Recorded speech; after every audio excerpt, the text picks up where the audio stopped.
You are listening to Keystone's Stock Talk Show, episode 283.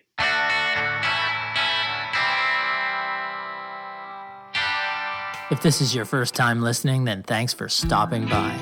This podcast is produced every week for your enjoyment, and show notes are found at www.keystocks.com. Come back often, and feel free to add the podcast to your favorite RSS feed or on iTunes. You can also follow us on Twitter at Keystocks and on Facebook. And keep submitting your stocks via the usual social channels or at our website, keystocks.com, for our Your Stock Our Take segment. And we just might review your stock in an upcoming show and let you know if it is a buy, sell, or hold.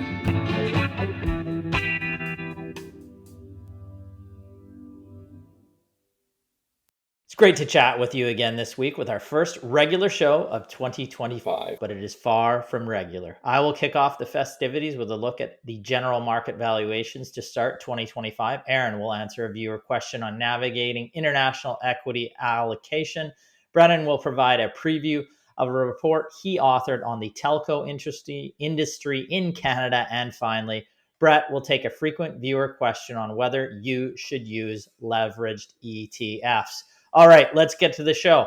I welcome my co-host, Mr. Aaron Dunn, and the Killer Bees, Brett and Brennan. How you guys doing? Ready for a new year? How's everybody? Yes, exciting. Good.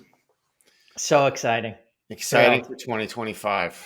2025. Yeah. Mm-hmm. Can you believe we are here already?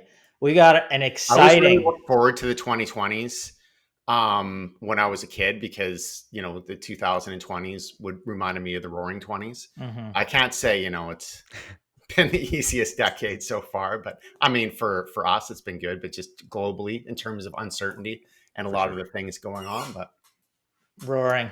Yeah. He's ready for the Great Depression too next. Mm-hmm. That's what's happening. Let's see that repeat. History repeats itself, and the end of this decade and right into the 30s should be just terrible. That's what we're looking forward to. All right. Happy New Year's. Yeah, Happy New Year. On that note, let's look at our poll question from last week. It's going to dovetail into Brennan's segment, so we might rearrange what I said in the introduction there and have Brennan go first. But our poll question on whether or not you own any of the telcos in Canada. You hear about them all the time on BNN, Bloomberg, and through your advisor. Have they been good performers? Brendan's going to look into that. That's probably a teaser on that right now. Brett, you got the poll. Yeah, question, so the poll, right? Yeah. So it's just simply, do you own any shares in any of the large Canadian telecoms, Bell, Telus, Rogers, Quebec, and Cogeco, which is quite a bit smaller, but I'm including that. So 5% of our viewers say they own shares in two or more of the companies. 23% say they own shares in at least one or in one. And then the 71%, the bulk of our viewers, said they own shares in none of them. I think quite a few people, they just won't own direct shares, but they'll own it through an ETF if you're a broad-based large cap Canadian ETF, a TSX comp, something like that.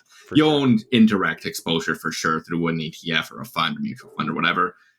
But I'm actually surprised it's not a bit higher, especially for the one or more. I thought that was going to come into the 40-50%. I don't know if you guys were expecting higher or lower. I was kind of thinking the same as you. I mean, again, I think our podcast audience again skews more to the small cap arena. But yeah, I agree. Like generally, that is a space that Canadians are, typically overexposed to in a lot of cases in their own portfolios. I mean, yeah. Yeah, I would agree. Most people must have been thinking or maybe are commenting on just individually owning it. Likely if they own an ETF, any Canadian ETF really, unless it's very special. Or mutual fund, if it's actively managed, certainly if it's indexed, then guaranteed. But if it's actively managed, almost guaranteed that there'll be some telecom in there as well. I think the performance of these companies, particularly over the past decade, will be somewhat surprising to individuals, investors, and listeners here when we have Brendan go through it. We might as well get right into that. So yeah, today on the podcast, like I said, I'm going to tease, the 2025 Canadian Telecommunications Special Report that Aaron and myself have been putting together for clients and is expected out this week. And this report was essentially spurred from a client's question during one of our Canadian income stock chat sessions, who stated they had sold their position in BCE given they were not happy with the direction of the company, and asked for a general comparison of all the Canadian telecoms. And just to make sure that listeners are aware, BCE was not a recommendation of ours, but we get so many questions from clients on the telecoms as they hold one or two in their portfolio. So I spent several hours over the weekend reading industry reports, running numbers, and writing the report itself. So in the report, I ran the total return compound annual growth rate of each telecom over the past decade with Brett's help. And essentially, all of them underperformed the TSX total return index, with only one of them able to perform similarly to that of the index itself. And the worst performer reported a compound annual growth rate of just 1.5% over the past 10 years, which is essentially not even, surpassing inflation, essentially. And here on the next slide is a look of the fundamental comparison table, which I go over in the report. Obviously, in the report, the table is completed without the question marks in it. But there were certainly a few key takeaways that I address, which revolve around, the dividend yields, payout ratios, ability to grow their dividends, as well as looking at, their debt loads. It is a capital intensive industry, their market shares and overall market valuations. I also compare their fiscal year 2024 guidance. And I do expect to do a bit of an update for clients once they all report their fiscal year 2025 guidance in the upcoming weeks. So, just generally, I think that if someone is interested in the space, I certainly think that it will be a good read. I enjoyed putting it together. I'm proud of the work that I put in. And again, Canadian Income Stock subscribers can look forward to that report in their inbox later this week. Looking forward to it. I mean, it's certainly an important space in the Canadian market. And as we were saying, virtually anybody who owns a mutual fund or ETF already has exposure to it. And many have exposure through individual stock investments as well. Yeah. And I think it kind of shows it's not just important enough to even just grow the dividends. You got to grow the business over time. And, the growth kind of in those on a per share basis hasn't been where we would like to see it to make it an investment within our coverage. And, we've kind of been happy to avoid that segment for the past decade as it's underperformed. We're looking for not sectors, but individual companies that outperform over the long term. Mm-hmm. All right, we can move on. I might as well look at my section right here. So I'm going to share this screen here. So I'm going to look at an excerpt from the market commentary in our recent 2025 Cash Rich Profitable Canadian Small Cap report, and just go over that generally right now. The Shiller PE is a general market valuation indicator that we use for a general overview of current market valuations in a historical context. We use the Shiller PE. Professor Robert Shiller of Yale University invented the Shiller PE ratio to measure the market's valuation. The Shiller PE, it's a more reasonable market valuation indicator than the PE ratio. It eliminates fluctuations of the ratio caused by the variations of profit margins during business cycles. This is like a market valuation based on the ratio of total market cap over GDP, where the variation of profit margins does not play a role either. Okay, well, let's just look where the current Shiller PE is now. 37.9, that's 41.8% higher than the recent 20-year average of 26.7. To put it in context, the 20-year low is 13.3. The 20-year high is 38.6. Now, this is a chart of or a graph of the Shiller PE on the S&P 500 all time over 100 plus years, as we can see there where we are historically. Well, the Shiller PE is not at an all-time high. It is currently at or near the top 3 levels all time, indicating the markets are generally expensive on average. Here we can see that the ratio, this is over the past 10 years and where it's basically trading at 10-year highs today. So I'm going to also present some additional data here, points indicating the S&P 500 is historically expensive on average today. Number one here, I'd say the S&P 500 currently ranks in the top 1, 2, or 3 in terms of price earnings ratio, price to sales, price to book, and dividend yield metrics over the past 60 years. The 12-month trailing PE ratio of 25.5 is the fourth highest since 1954. The price to sales of 3.3 is the highest since 1990, and the price to book ratio at 5.3 is the second highest since 2000. The dividend yield of 1.23 is the second lowest since 1970. So some additional data points there showing that the S&P 500 is certainly not cheap today. I'm going to give some final thoughts here. While we continue to uncover, and this is from the report, and monitor many great Canadian and US small cap businesses, the combination of quality, growth, reasonable valuations, and strong balance sheets and strong businesses has narrowed considerably. The primary culprit of this has been rising general markets, which saw the S&P 500 jump over 24% in 2024, and the S&P TSX was up over 18% in the same period. As detailed in the commentary that I just went through, the general gains have pushed valuations to the high end of historical norms, giving Keystone reason to be cautious in the near term and continue to just monitor for entry points rather than jump in and introduce new quality names at elevated valuations or take undue risk on more speculative names at, say, a decent but riskier valuation. Well, the potential here for a Santa Claus type rally to start 2024 with the promise of tax cuts boosting U.S. earnings under Donald Trump.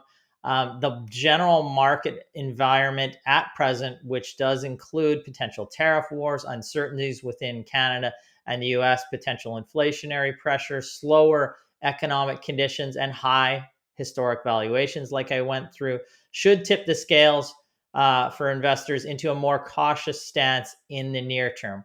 Overall, there are a number of quality stocks that we would like to buy at some point in 2025, but given the above, we require significant pullbacks in a number of these names to enter with a reasonable margin of safety.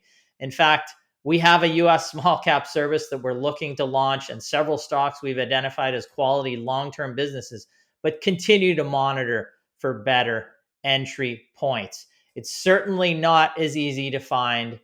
We talked about these two companies from last year that we were able to identify ending 2023 into 2024, VitalHub and Cipher Pharmaceuticals, companies that trade at very low valuations at that point with net cash, good businesses, companies that have done tremendously well over the past 18 months. Certainly more difficult to find those type of companies today.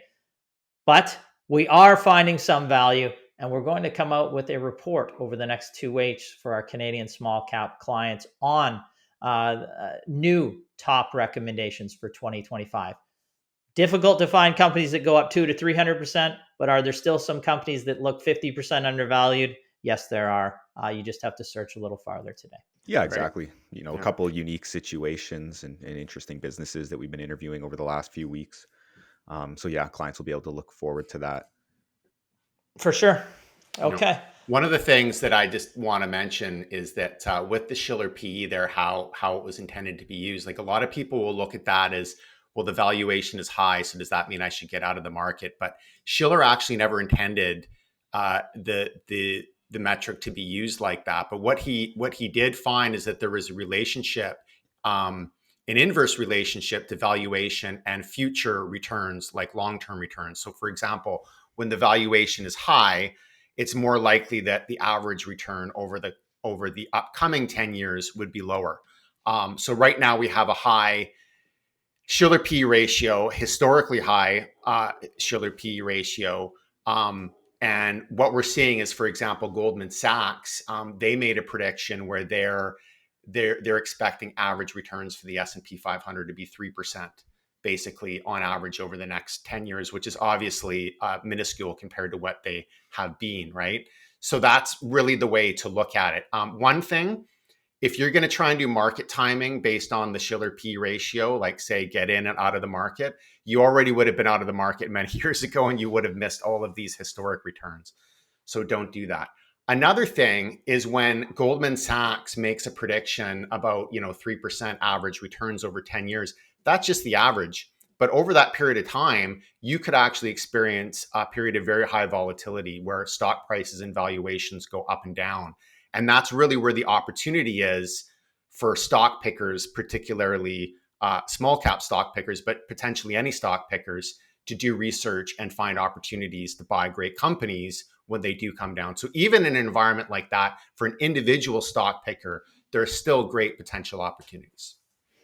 Well, everybody thinks they make their money in an up market. You realize the work that you've done in the up market. You can realize those gains, but the real work is done in a down market or when markets are flat, depressed, and you find good companies that you can own for the next bull run. And we're always looking for new companies or monitoring existing companies to try to find good companies that'll be the next 10x stock over the next 10 years. That's what we're trying to do, looking for good quality business. We don't stop the research when markets are too expensive. We don't run in fear when markets are too look cheap. That's when you actually act on those companies that you've been monitoring for the long term. All right, let's move to the next section, and I think Aaron has a section on international investing.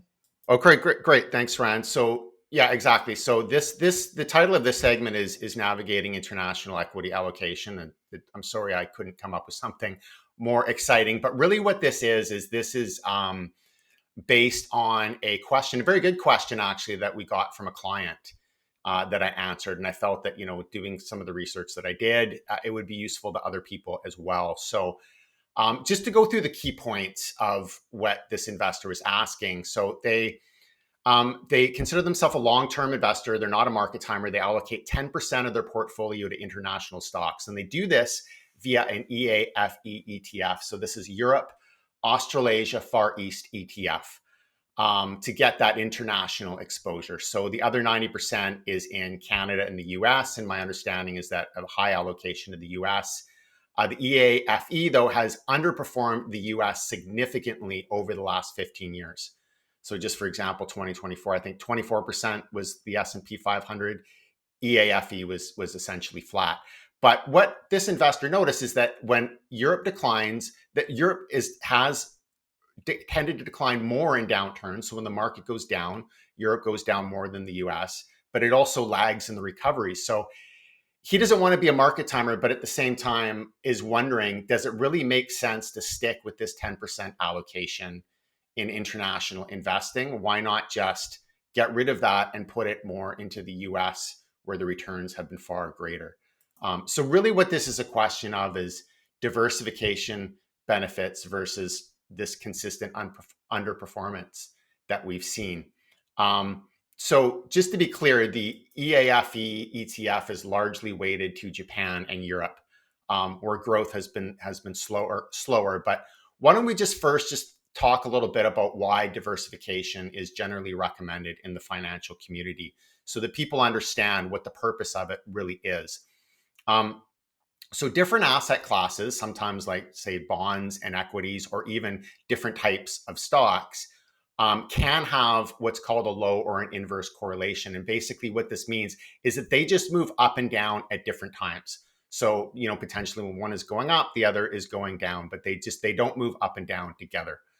They do it separately. And when you combine these assets that have low correlations, what you can do is you can smooth out the volatility in the overall portfolio. So, your investments that have the highest risk, that fluctuate the most, that will be smoothed out by some of your other investments, assuming that the correlation between the assets is low.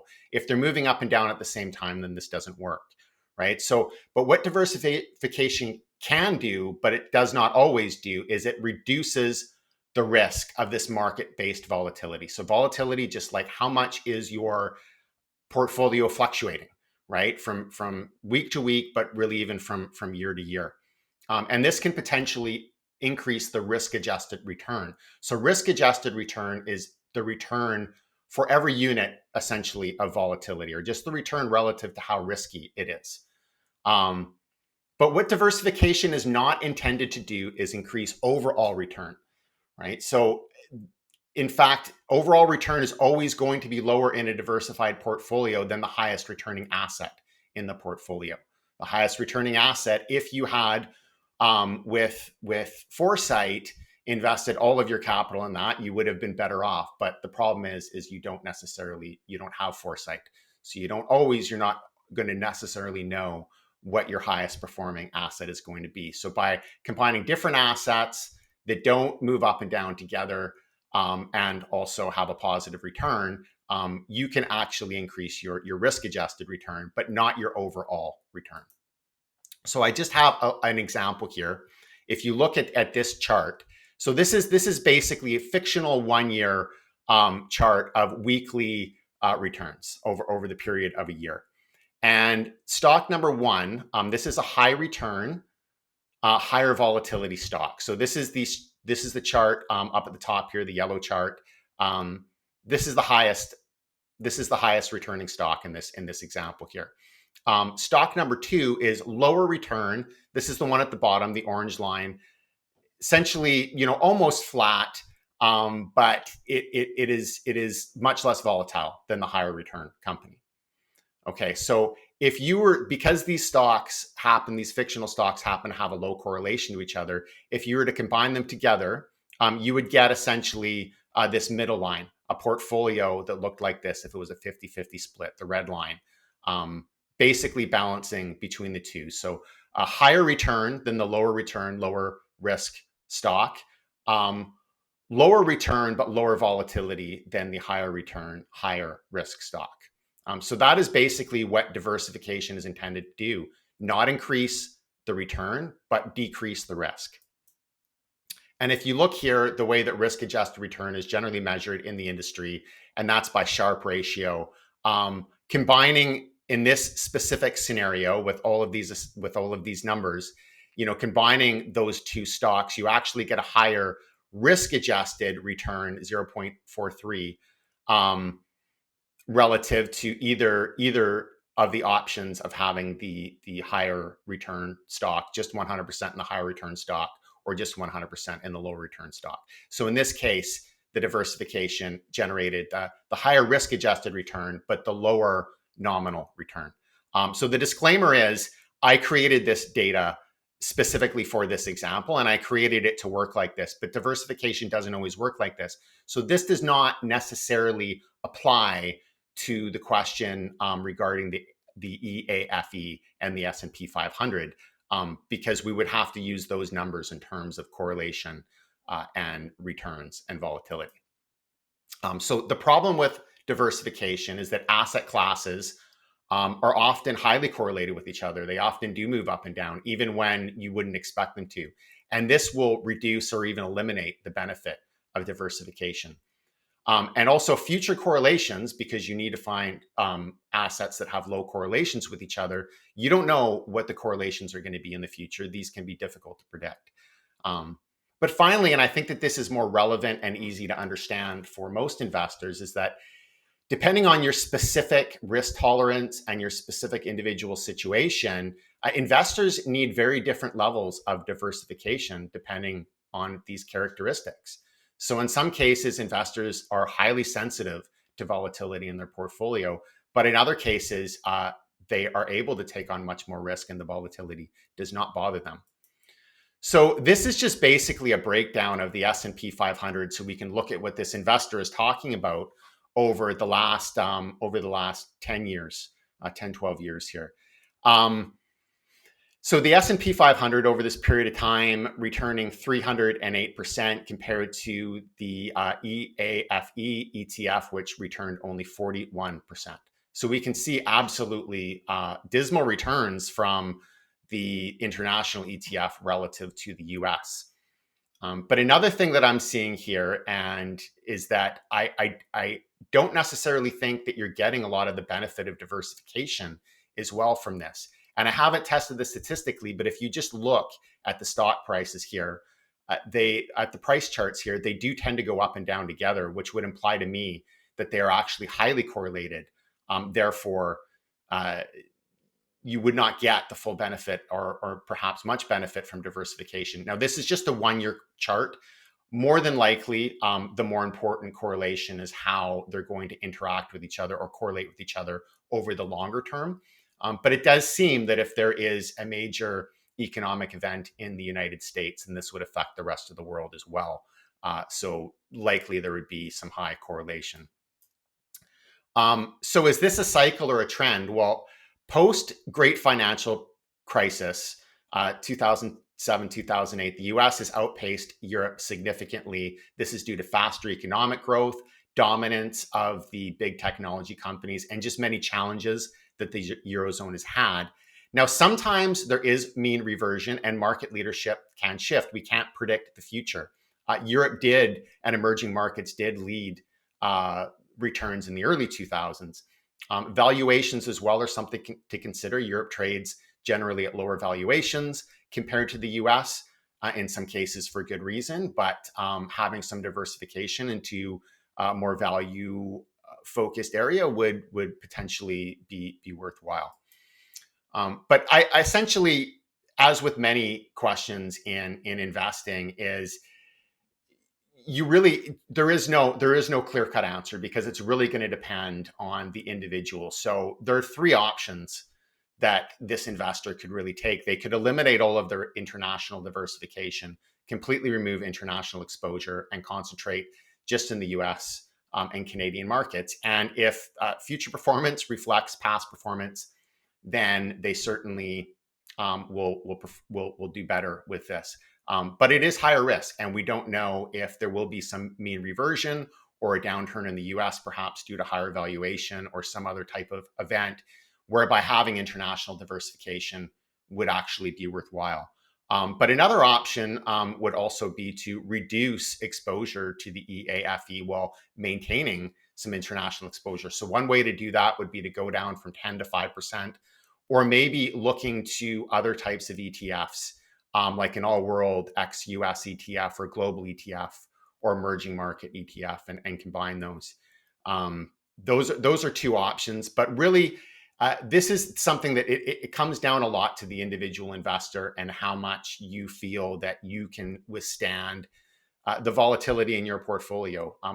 For some people that are able to withstand volatility, diversification is certainly less important. But if you want to get diversification, the benefits of diversification, again, it is important to pair the right assets together, and that takes some analysis. So that was my assessment of the situation. Yeah, I think like one thing too is, just investors have to be like, or they have to understand the stocks that they actually own in their own portfolio as well. Is like, there's a lot of companies that will trade in the US or in Canada that will have international exposure. So, I mean, it's good to keep that in mind too. When yes, in fact, most US stocks that you're investing in the large cap space are in fact going to be global companies, which may be another reason why the US market has outperformed so much. Mm-hmm. Yeah, exactly. Absolutely correct. And in Canada, and that's something, of course, at Keystone, the way that we get diversification just from stocks on North American exchanges. Yeah, for sure. And large, even smaller companies can have, exposure internationally and can grow their businesses internationally. So, there is the potential to buy like an international ETF or fund, but if you craft your portfolio in a smart, systematic way, you're likely getting exposure through either large or targeted small to mid cap companies that are operating in Europe or having exposure to Europe. And, you potentially don't have to, you haven't been exposed also to a slower economy there overall. You've had a diversified company that has growth in the US market, growth there, and even is growing potentially in that market. Better companies potentially too. But I mean, there is always, like Aaron said, the chance to find cheaper companies that are depressed on. And like I went over the general US valuations, they are high. So if there is a company that, you can find, and we're looking at a few companies right now that, that there's a company out of Sweden that we were just looking at recently that has generally low valuations. And part of it could be because European equities have been out of favor. And if that's just the reason, if it's a great company and it's growing and it has good valuations and it just happens to trade in an area of the world that has generally lower valuations, that can be a long-term opportunity. So you got to balance many things like when even you're looking at companies. Like even like another company, I won't say the name, but from our Canadian small cap research, quite a stable business, providing services essentially to hospitals. But they operate in literally Prince Albert, Saskatchewan, where I was born and raised, but they also have operations in Europe as well. So like even just a company like that, and again, I'm not going to say the name. But, And they have it's significant exposure to Europe as well. So, exactly. So it's just, and it's traded on the TSX. So exactly. you have exposure within Canada, but you also have European exposure too. So Yeah. Interesting the way you can gain exposure to those markets. That's actually something which has really changed over time. Is you've seen increased correlations between international indexes. So if you're looking at like the EAFE, you had, I'm just pulling it off the website, it was from 1970 to 1989, it was 0.49 correlation, so 49% correlation. And then it increased from 90 to 99 to 0.54, and then 2000 to 2022 was 0.87. And I just ran it through my own regression calculator. Last decade, it's been 0.85, which is quite high correlation. That's to the S&P 500. Wow. So you can see over time, as globalization happened, these correlations between indexes increased. So when you're looking at the EAFE or any others, you're likely higher than what it used to be. So if you're hearing you should diversify internationally at these index levels, the diversification benefit isn't as great as it used to be, unfortunately. Yeah. But that doesn't mean that there isn't diversification benefits. And even then, these ETFs are massive. So that EAFE ETF has 748 holdings, which on their own have their own correlations. They have their own countries.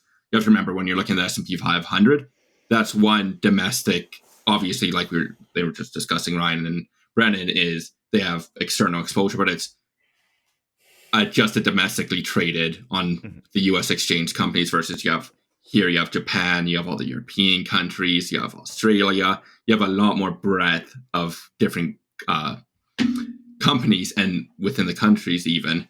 So one might be great diversification benefit, one might be poor.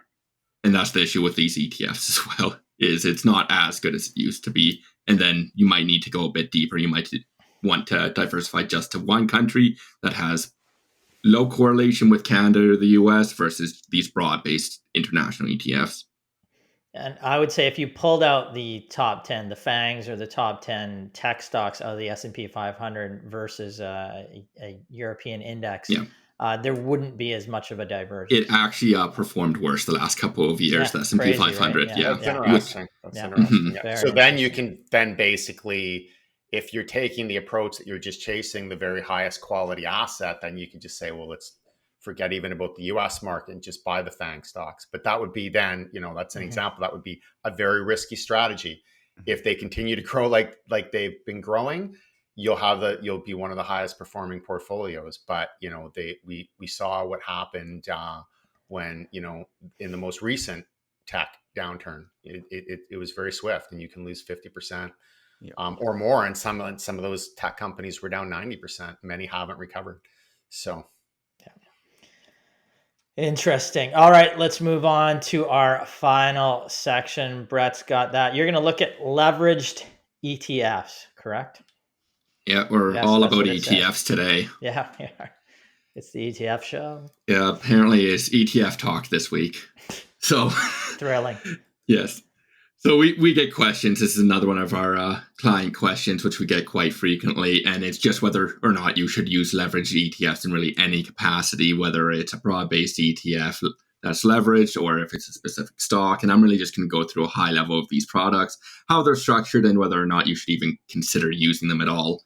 So leveraged ETFs come in various forms but function in similar manners. They will target a multiple of an asset return or a benchmark asset, whether stock, an index, or even another ETF. It can be anything in reality for a set period of time. The multiple range normally from 3 times. So you're bullish, you'll return 3 times a stock, or at least that's what they target, down to negative 3 times. So that's a bearish ETF or an inverse ETF. So for example, a 2x leverage ETF, if the underlying asset returns 25%, the leverage ETF will return 50% if their target remains true for that time period. And if it were a negative 2x ETF or inverse 2x leverage ETF, it would return negative 50% on a 25% asset or benchmark return. The managers of these funds generally use swaps to achieve this effect. It's a type of derivative to achieve this, but you don't really need to worry about that. You can really just picture in your head, like margin, it does have some technical differences, but just for a high level, you can think of it in the same sense, taking a loan to buy more shares. So the time period for these is a very significant factor, and it's because it's how often these ETFs or funds reset its leverage to its stated leverage. So whether it's 3 times, 2 times, 1.5, whatever it may be. And at this time, most ETFs and funds generally reset once a day, but there are some that are monthly and some that are weekly. This factor is extremely important as the leverage will drift away from its targeted leverage during its intra-period.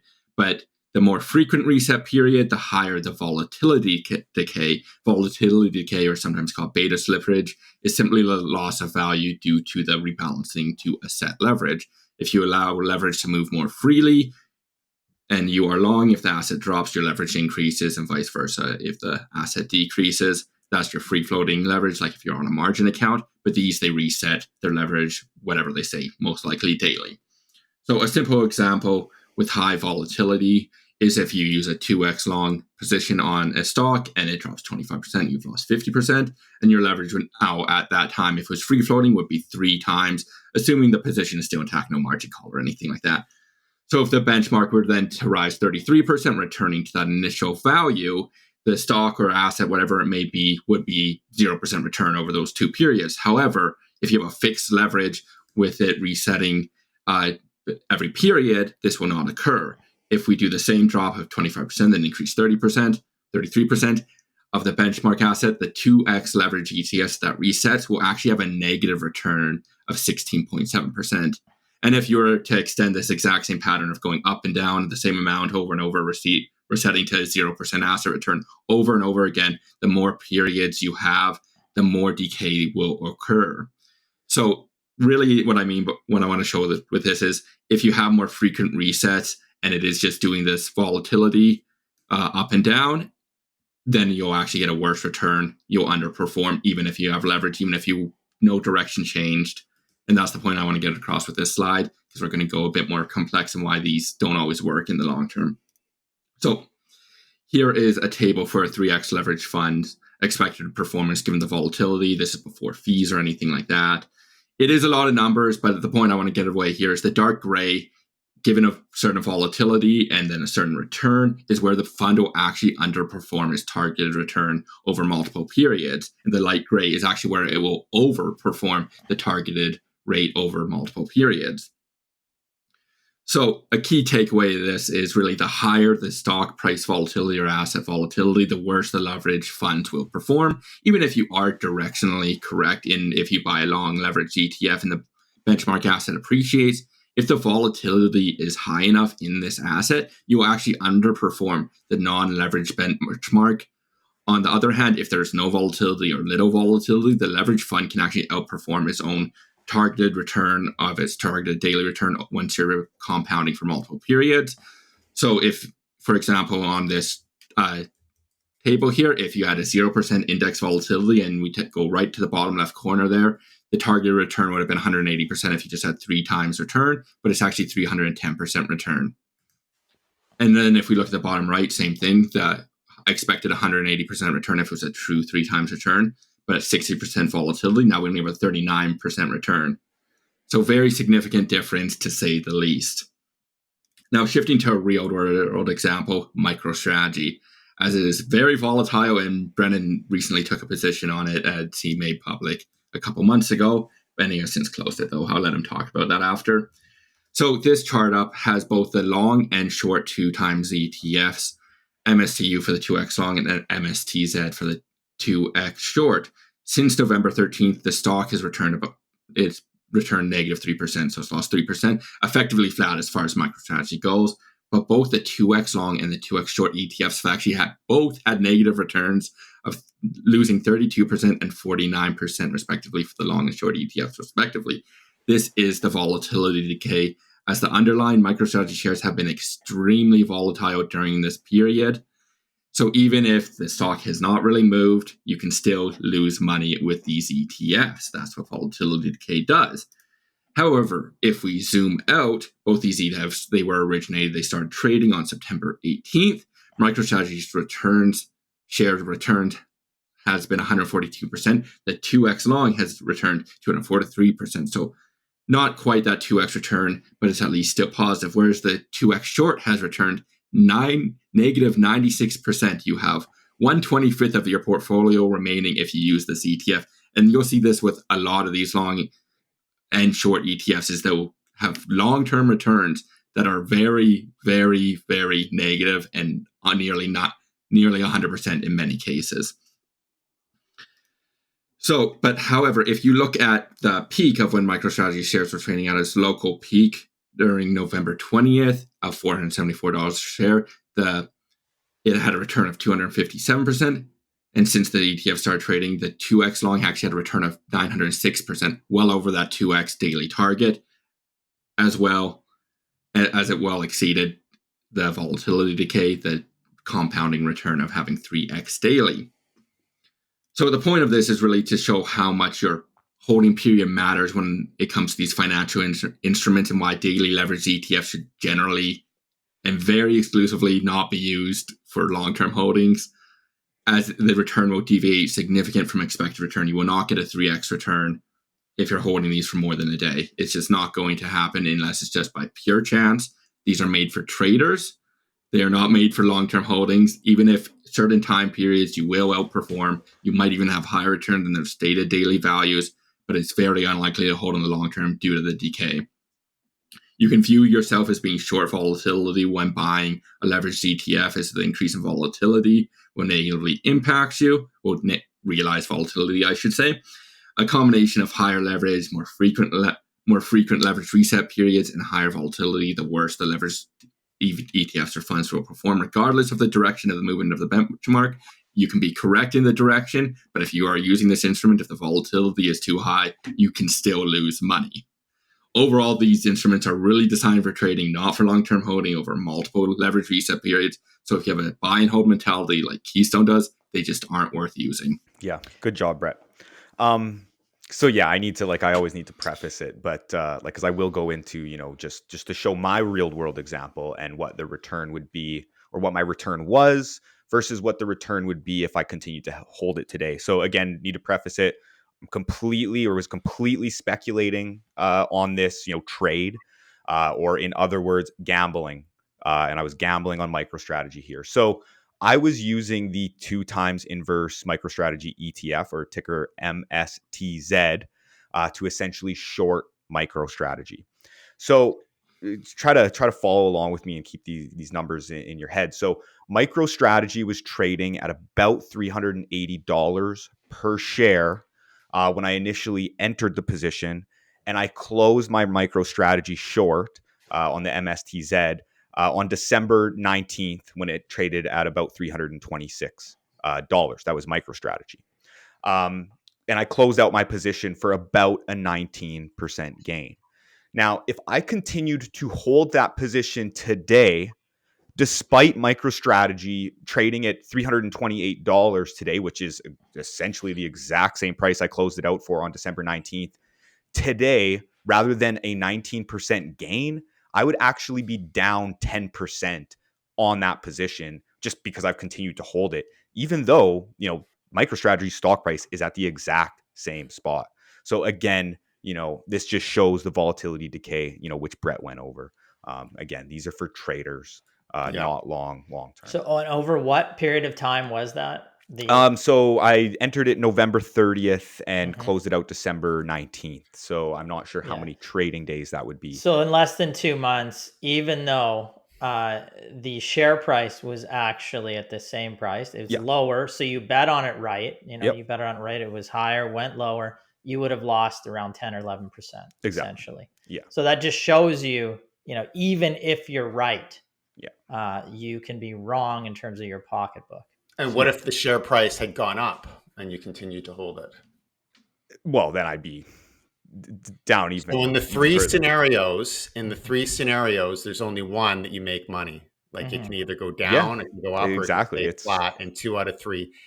It sounds more like a trip to Vegas, and exactly. That's more fun, at least for me. So yeah, it's just, Brett did a good job in showing the decay and how that affects your returns, particularly the longer you're holding that investment. I think it's great that this is being discussed, because we talk about ETFs sometimes and as being, good ways to get low cost, easy exposure to, a wide range, to an entire market. But specifically, we're talking about indexed ETFs, indexed mutual funds that just basically buy the stocks in a market in proportion so that they track the market. But ETFs can also, as Brett showed, come in very different forms and very high risk forms. And we always say, if you're looking at an ETF, great if it's a simple vanilla ETF, no derivatives, no leverage, nothing that you cannot understand. If you start scratching your head when it's being explained how it works, that's a problem, and just dismiss it. It's not an investment. Yeah, if you don't understand the name of it, just X out. Don't touch it. It's just simple. Because there's ones that are much more complicated than this even. Yeah. And I will see those floated on online boards at times as a good investment when they just have no understanding of what's going on time and time again. I feel like investors too, or speculators, gravitate towards these, 2 times, 3 times ETFs because it's like quick gains or quick money, but like it's not the case. Like, again, even just like people that are enticed by options, again, not a great place to be. Quick gains, quick losses, long losses too. Long losses, as we see with the volatility decay, can really become a long game of losses. Yeah, it's just hard to fight against that volatility and the time, again. Yeah. Good job. All right. Brett. I think that's going to end our show for this week. We'll be back next week with some individual stocks, I'm sure. We've gotten a bunch of questions on that, and we'll take a look at some of those companies. But again, if you are viewing this on YouTube right now, smash that subscribe button or wherever you do view it. If you're listening to it, wherever you consume your podcast, rate and review us. And as always, I'd like to wish you profitable investing. Thank you. Thank you. Thanks, everyone. Thank you.